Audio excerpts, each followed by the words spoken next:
At 0001 hours local time, 44 pounds of high-explosive incendiary detonated inside the wing root of a Russian Il-76 parked on the transport apron at Kresty Airfield outside Pskov.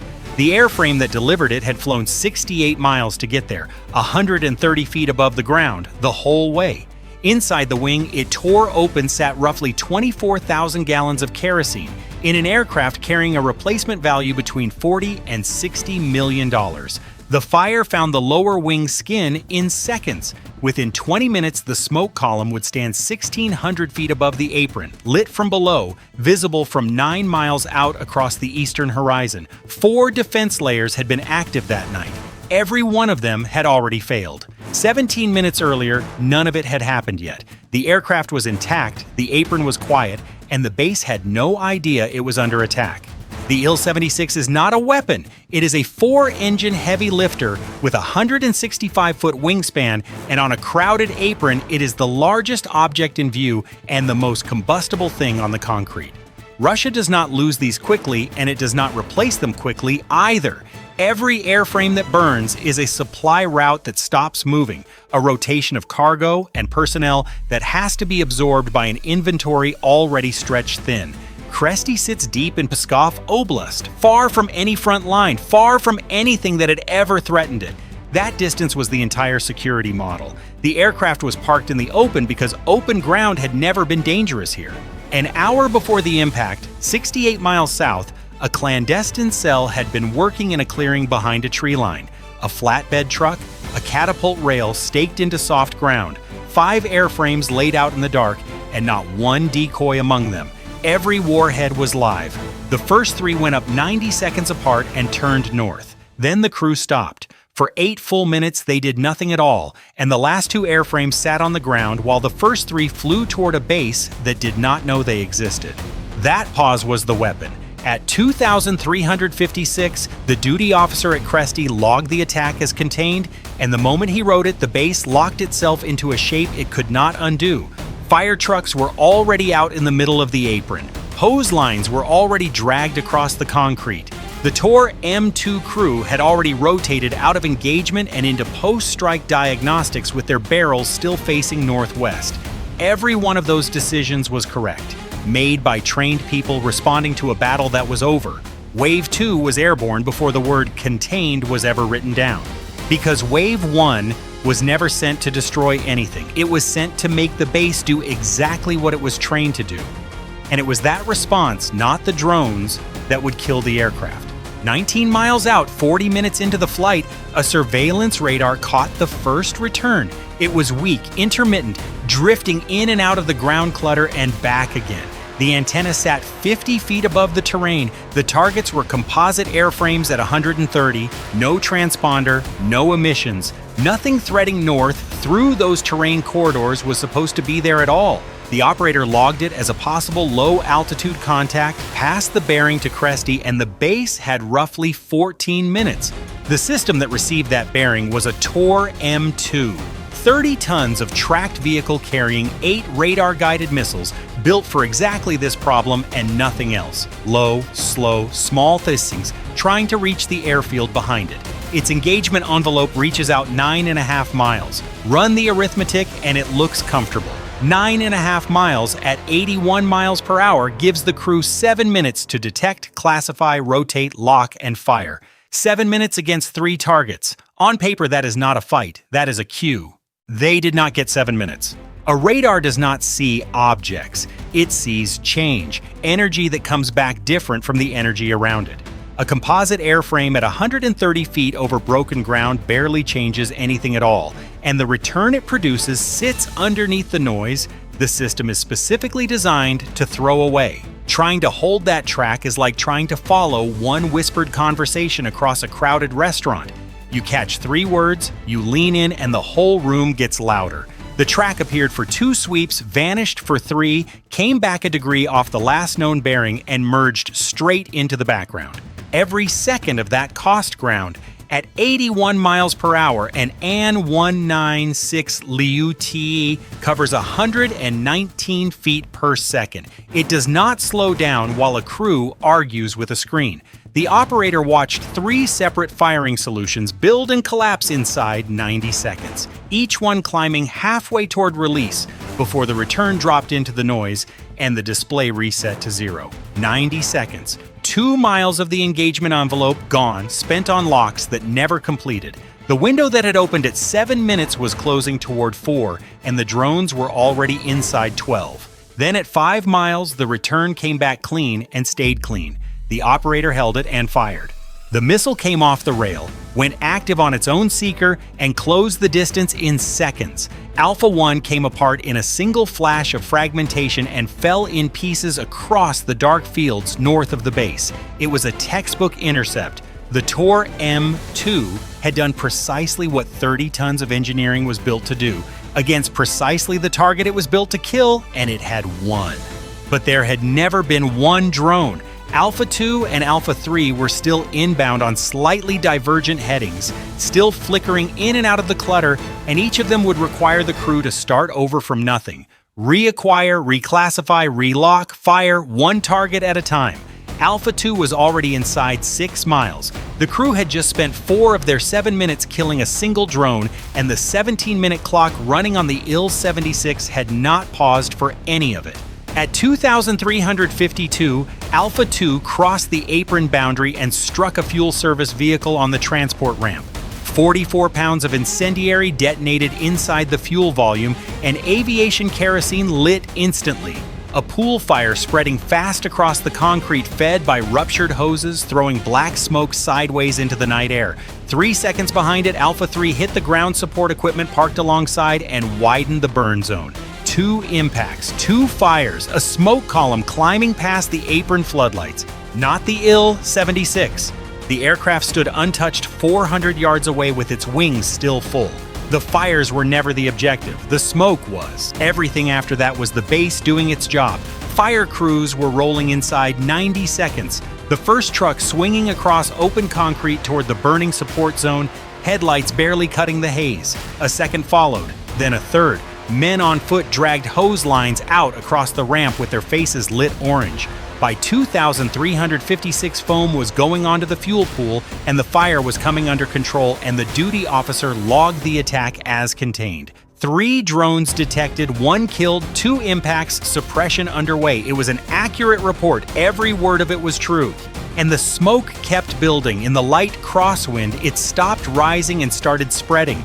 A rolling curtain drifting east across the airfield, thinning where the foam landed, thickening wherever fresh fuel reached the base of the flame, settling over the eastern taxiways until it swallowed the floodlights whole.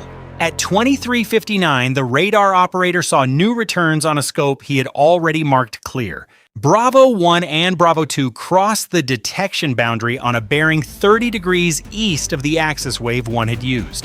Same speed, same altitude, same negligible signature. A different approach angle chosen so that every sensor on the perimeter would have to turn. 4 minutes after the base logged the attack as over, the base was back at war and its outer ring was still facing northwest. The handoff went to the inner layer, a Pantsir S-1. Twin 30mm cannons and short-range missiles, the last system on that apron with guided fire. The operator acquired Bravo 1 at 5 miles and launched. The missile closed fast, and the proximity fuse did what it was built to do. Fragmentation streaked past the airframe, close enough to shear a control surface, close enough to knock the drone several degrees off its programmed glide path. The fuse had a lethal radius of 10 feet. The intercept geometry put the drone at 6 feet outside the kill cone. Bravo 1 shuddered, lost clean autopilot authority, and dropped into a shallow, uncontrolled descent with one wing low and its nose tracking slowly left. It had been hit. It had not been stopped. And it was now something worse than a guided weapon. A 44-pound incendiary charge on a ballistic arc that was already pointed at the apron, flying a course no one had programmed and no one could predict. The operator swung his optical tracker back for a second engagement and found a wall of rising smoke. Wave 1 had been burning for 8 minutes. Hot fire trucks were crossing the ramp underneath, pumping thermal noise into every scan, and the smoke shifted with the wind, opening, closing, opening again. Guiding a missile or walking a gun burst onto a target requires stable contrast against a stable background. He had neither. Trying to hold that drone was like tracking a gray bird flying across a bonfire. 40 seconds to the apron. At 119 feet per second, Bravo 1 covered nearly 4,800 feet, while the Pantsir hunted for a picture that never came. Between it and the Il-76, there was one layer left. It had no radar and no missiles. It had 2 men, an open mount, and a pair of eyes. AZU-23-2, twin 23mm barrels on an open mount aimed by hand, cranked by a 2-man crew sitting in the weather. No radar, no guidance, 900 rounds per minute out of each barrel, and nothing at all to tell them where to point it. Against something the size of a small aircraft, its effective slant range runs to about 1.5 miles. At 81 miles per hour, that gave the crew under 70 seconds from the moment they saw the drone to the moment it passed over their heads. 70 seconds to spot it, track it, estimate lead, and fire. They scanned above the smoke line. The apron lights threw glare straight up into their eyes. The fires threw worse. Then one of them saw it. A dark shape with no lights, silent under the noise of the burning ramp, one wing low, sliding steadily down toward the Il-76. They swung the barrels onto it, and the apron was not clear. A fire truck crossed left to right through the lane, headlights sweeping the smoke. A second came around the wave, one debris. The Il-76 itself stood directly behind the drone's inbound line, 165 feet of wing and 4 turbofans full of fuel. Parked aircraft flanked the engagement lane on both sides.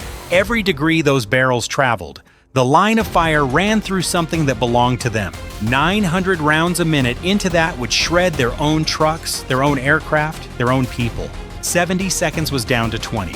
They fired a short burst, 3 rounds, maybe 4. The tracers arced away behind the drone, low and left. The dark shape did not slow. The gun fell silent. At 0001, Bravo 1 struck the inner wing near the root. GPS interference on the terminal run had pushed it several yards off center, and the offset put the warhead straight into the wing root fuel zone. 44 pounds of incendiary opened the integral fuel cells, and tens of thousands of gallons of kerosene caught at once. The fire ran inboard along the lower wing skin in seconds, into hydraulic lines, into wiring insulation, into every combustible thing packed inside the structural bays of a heavy transport. 3 seconds later, Bravo 2 hit the forward fuselage beside the number 2 engine. The second warhead tore through hydraulic conduits, electrical harnesses, and fuel plumbing. 2 impacts, 2 fire zones spreading in opposite directions along the same airframe. The crews still fighting the wave, one blaze turned toward the aircraft and found a wall of flame they could not walk into.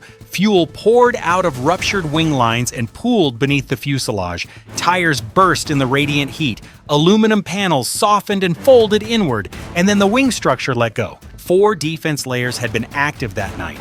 Every one of them had done its job. Not one of them had been beaten by the drones. 5 drones had gone up in total. Each one cost somewhere between $15,000 and $35,000, less than the price of the fuel sitting in the aircraft they were sent to burn. 1 was shot down. 2 were spent on a fuel truck and a rack of ground support equipment. The remaining 2 destroyed an Il-76 with a replacement value between $40 and $60 million, burned beyond any economical repair. A wing structure collapsed onto concrete it had landed on 10 minutes earlier. Run the exchange rate on that, and it comes out near 2,000 to 1. A strike package under $175,000 removed an airframe worth 300 times what it cost to kill. But the airframe is the smaller loss. An Il-76 is not a shooter, it is throughput. It moves cargo, parts, and people between places that have no other fast way to reach each other, and everyone that burns pushes that load onto a fleet that was already carrying too much. What happened at Kresty did not subtract firepower, it subtracted capacity from a system with no slack left in it. And it did that 400 miles from anything anyone would call a front line, which is the part that should worry the people who parked it there. Geographic depth had been doing the work of armor at that base for years. On this night, it stopped being armor and became nothing but distance. Look closely at how it happened, and there is no failure to point at. The Torum 2 killed Alpha 1 cleanly, exactly the intercept it was engineered for. The Pantsir S1 put fragmentation within 6 feet of Bravo 1. The gun crew found a blacked-out target above a burning apron and got rounds into the air with 20 seconds left. Every system performed. Every crew performed. The attack was never designed to beat any of them. It was designed to fit through the spaces between them. The seconds a Tor needs to reorient after a kill, the smoke that blinds an optical tracker, the fire trucks that fill a gunner's lane. Each of those gaps is survivable alone. The two-wave structure opened all three in sequence, 8 minutes apart, and turned the base's own emergency response into the weapon that finished the aircraft. Tonight, on another Russian airfield, another transport sits on open concrete with fuel still in its wings and ground crew still on the ramp. It looks safe because nothing has hit it yet. If you were commanding that base, what would you change about the way your people respond to the first fire? Tell us in the comments and subscribe for more breakdowns like this one.